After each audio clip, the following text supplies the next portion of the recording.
امید مو دی د الله تعالی په درګاه کې چې دغسې محافل او مجلسونه الی یوم القیامه به د دغې بهترینې هستۍ په یاد کې جوړیږي او روان به وي. نعره تکبیر، نعره تکبیر، نعره رسالت.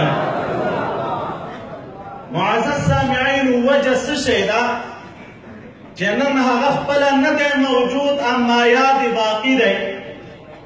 وجه څه شی ده چې ډېر داسې خلک به وي چې دغه بهترینه هستۍ به یې په ژوند نه وي لیدلي اما په نوم باندې ځان قربانوي، د هغه په مسیر روان دی، د هغه په لار روان دی. د هغې بنیادي وجه دا ده چې الحمدلله ثم الحمدلله مونږ او تاسو په دې عقیده باندې یو چې دغه بهترینه هستۍ د اله العالمین په دوستانو کې یو اکملترین دوست وه. کم خدمات چې دغه بهترینې هستۍ د الله تعالی دین ته او د محمد رسول الله صلی الله علیه وسلم بهترین سنتو ته کړی، انشاء الله العزیز هیڅکله به هم تاریخ د دغې بهترینې هستۍ دا کارنامې هیرې نه کړي.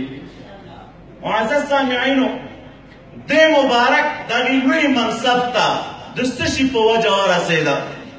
دا خو زموږ عقیده ده الحمدلله چې حضرت مبارک صاحب رحمت الله علیه د الله تعالی دوست و، د رب کریم یو اکملترین ولی و. د ولایت دغې منصب ته انسان په څه رسېږي او دې مبارک په څه شي باندې رسېدلی و؟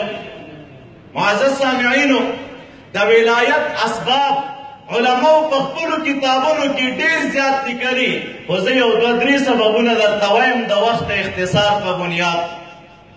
لکه څنګه چې د مخکې اولیاو تاریخ زموږ مخې ته پروت دی او د هغې کارنامې اورو، که وګورو هغې چې د ولایت مرتبې ته رسېدل او د رب کریم د دوستۍ په مقام فیض شوي وه، نو د ولایت دپاره اولنی قدم او اولنی پړاو هغه صحت د عقیدې دی. الحمدلله ثم الحمدلله د حضرت مبارک صاحب رحمت الله علیه عقیده د اهل سنه والجماعه وه.